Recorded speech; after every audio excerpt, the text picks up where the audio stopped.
नमस्कार, मैं ऋचा सिंह और आप देख रहे हैं सी न्यूज भारत। वक्त हो चुका है न्यूज बुलेटिन का। तो बात करते हैं बदायूं की, जहां बिसौली सामुदायिक स्वास्थ्य केंद्र परिसर में आज आशा संगिनियों ने विभिन्न समस्याओं को लेकर धरना प्रदर्शन किया।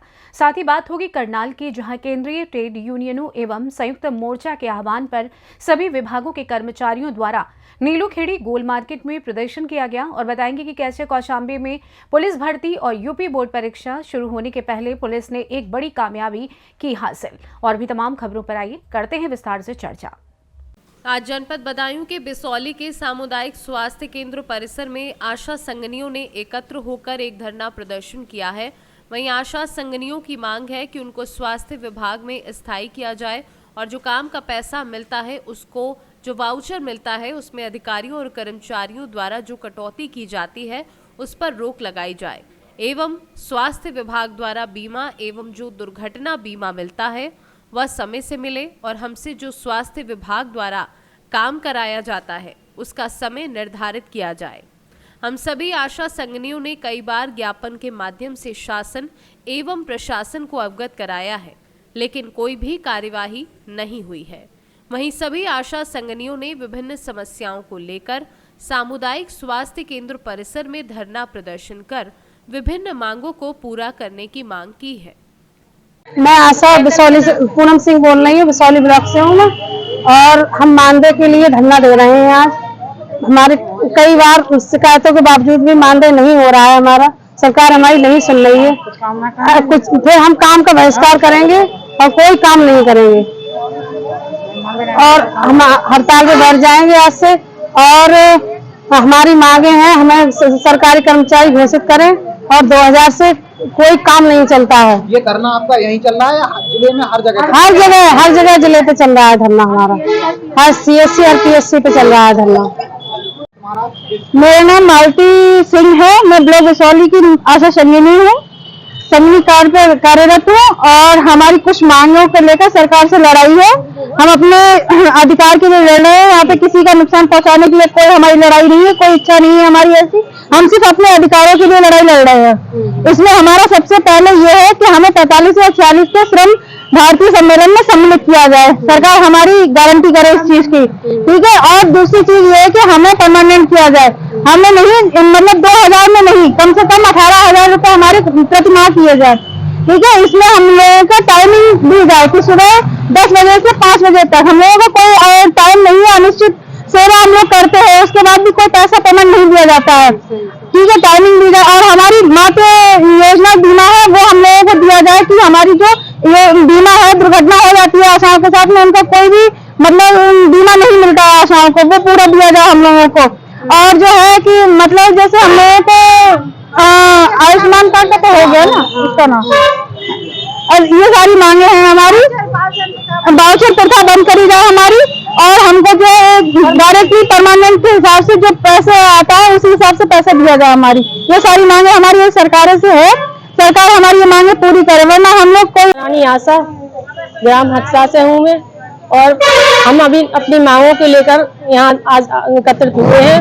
और हमारी मांग यही है कि हमें राजकर्मी का दर्जा दिया जाए और हमारा जो भी पैसा बनता है वो हमें समय से मिले, और वाउचर प्रथा बंद करी जाए, और हमारा जो बीमा बनता है वो भी दिया जाए, और हमें जो पेंशन योजना बनती है वो भी दी जाए, और हमें समय समय पर छुट्टियां भी दी जाए। जो क्या कहते हैं त्योहारों की छुट्टियां होती हैं, हम लोगों को कोई छुट्टी नहीं दी जाती है, और ना कोई हमारा समय सीमा है। हमें रात में भी काम करने को दिया जाता है, दिन में भी काम करते हैं, और हमारा कोई भी उसका पैसा हमें समय से नहीं मिल पाता है। और हर समय हम लोगों के लिए हर कोई आता है, वो यही देखता है कि आशा क्या कर रही है, आशा कहाँ है, आशा क्या है, मगर जब पैसे की बात आती है तब कोई हमारे लिए खड़ा नहीं होता है।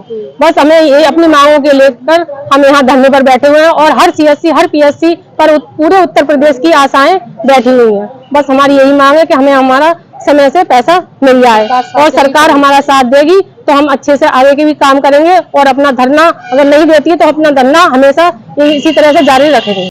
बदायूं से सी न्यूज संवाददाता प्रताप की रिपोर्ट। कैबिनेट मंत्री गणेश जोशी ने हाथी बड़कला देहरादून स्थित कैंप कार्यालय में मसूरी विधानसभा के अंतर्गत लोक निर्माण विभाग द्वारा किए जा रहे विभिन्न विकास कार्यों की प्रगति की समीक्षा की। इस दौरान गणेश जोशी ने कहा कि सड़कों के निर्माण में गुणवत्ता में किसी प्रकार की कमी ना हो, कार्यों में गुणवत्ता व समयबद्धता का विशेष ध्यान रखा जाए और डामरीकरण के कार्यों को तय समय सीमा पर किया जाए। मंत्री ने अधिकारियों को निर्देशित करते हुए कहा कि शासन ने जिन पर आपत्तियां लगाई हैं, उन आपत्तियों को शीघ्र दूर कर दोबारा शासन को भेजी जाए। मंत्री गणेश जोशी ने अधिकारियों को वन स्वीकृति से संबंधित विसंगतियों को शीघ्र समाधान कर निर्माण कार्य जल्द से जल्द किए जाने के निर्देश दिए।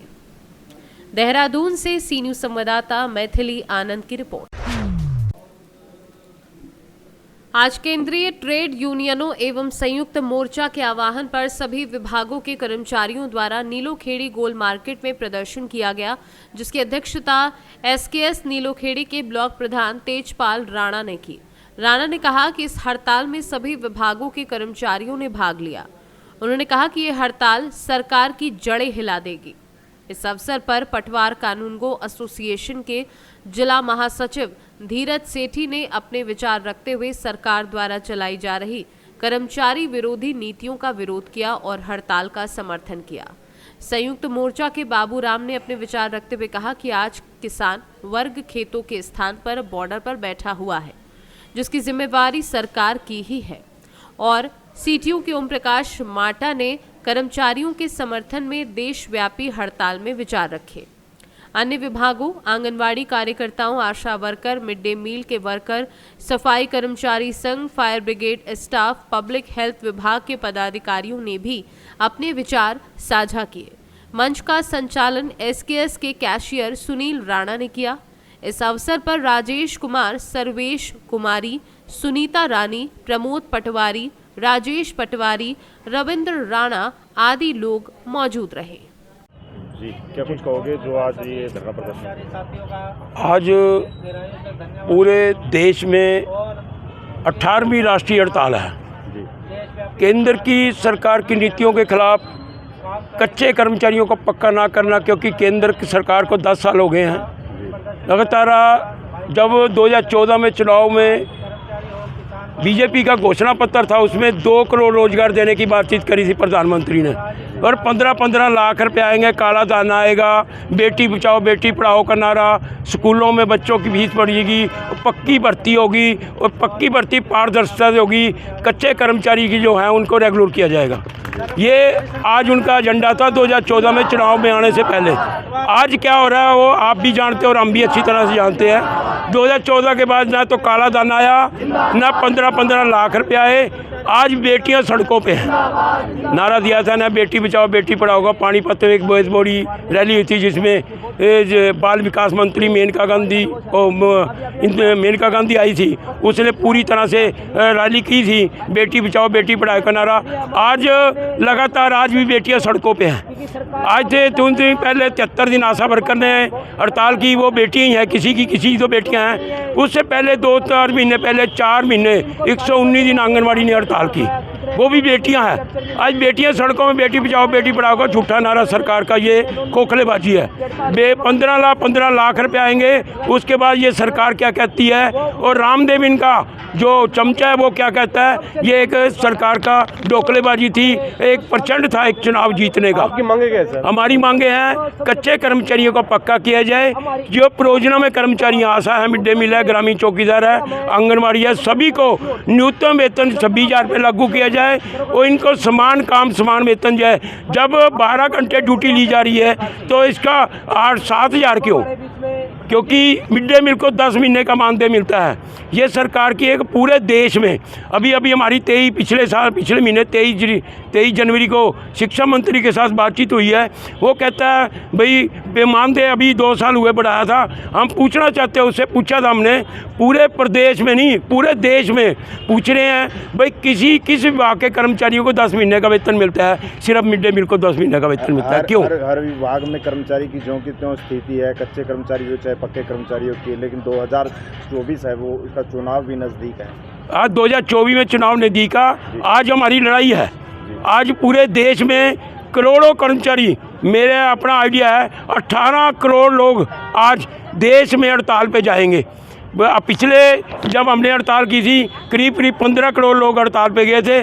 आज का हमारा मायना है अभी 18 करोड़ लोग आज हड़ताल पे जाएंगे। करनाल से सीनू संवाददाता बिंदर शर्मा की रिपोर्ट। कौशाम्बी जिले में पुलिस भर्ती और यूपी बोर्ड परीक्षा शुरू होने के पहले कौशाम्बी जिले की पुलिस ने एक बड़ी कामयाबी हासिल की है। एसओजी और साइबर क्राइम ब्रांच की टीम ने भर्ती के नाम पर झांसा देकर वसूली करने वाले गैंग के 3 सदस्यों को गिरफ्तार किया है। पकड़े गए आरोपियों के कब्जे से पुलिस ने एक कार, 8,84,000 रुपए नकद के अलावा पुलिस की फर्जी आईडी, लैपटॉप, मोबाइल आदि बरामद किया है। पकड़े गए आरोपियों से पूछताछ उसके बाद उनका चालान कर दिया गया है। एसपी ब्रजेश कुमार श्रीवास्तव ने सभी आरोपियों से पूछताछ की। इस दौरान कई चौंकाने वाली जानकारी मिली है। पुलिस भर्ती में झांसा देकर लोगों से रुपए वसूलने वाले गैर जनपद के शातिर कहां से आए, किसकी मदद से आए, किस आधार पर लोगों ने लाखों रुपए की रकम इस गैंग को दी, इन सब की जांच हो रही है। पुलिस के निशाने में कई अन्य लोग भी हैं। जनपद कौशाम्बी की साइबर सेल, सर्विलांस टीम एवं स्वाट टीम के द्वारा आज एक गैंग के 3 सदस्यों आयुष पांडे, नवीन सिंह एवं पुनीत सिंह को गिरफ्तार किया गया है, जो विभिन्न परीक्षाओं में बैठ रहे अभ्यर्थियों को परीक्षा पास कराने का झांसा देकर उनसे धन उगाही का कार्य किया करते थे। इस गैंग के द्वारा आपराधिक कूटरचना करके नकली दस्तावेज भी तैयार किया जाता है। इन्होंने पूछताछ में बताया कि ये पहले प्रतियोगी परीक्षा दिया करते थे, उसमें असफल होने पर इन्होंने आपराधिक कूटरचना और इनोसेंट अभ्यर्थियों से पैसे लेना शुरू कर दिया। इनके कब्जे से 8,84,000 रुपये नकद, जो इन्होंने विभिन्न अभ्यर्थियों से लिए थे, बरामद किया गया है। साथ ही एक Baleno car, 2 laptop, 5 mobile phone, कई कूटरचित दस्तावेज जिसमें एक पुलिस पहचान पत्र भी है, उसे भी बरामद किया गया है। गैंग के अन्य सदस्यों की गिरफ्तारी के लिए हमारी टीमें गई हुई हैं। बहुत शीघ्र हम उनको गिरफ्तार करेंगे। थाना मंजनपुर पर इनके खिलाफ सुसंगत धाराओं में अभियोग पंजीकृत किया गया है।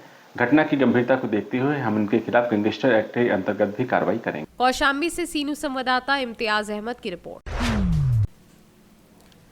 पाकुड़ शहर के खदान पाड़ा के रुद्रनगर में चल रहे श्री 1008 श्री रुद्र महायज्ञ से हरिनाम संकीर्तन महायज्ञ को लेकर शुक्रवार को महायज्ञ में आए बनारस और हरिद्वार बिहार से वैदिक विद्वानों ने शुक्रवार को पंचांग पूजन व मंडप प्रवेश की पूजा कर यजमानों को यज्ञशाला में प्रवेश कराया।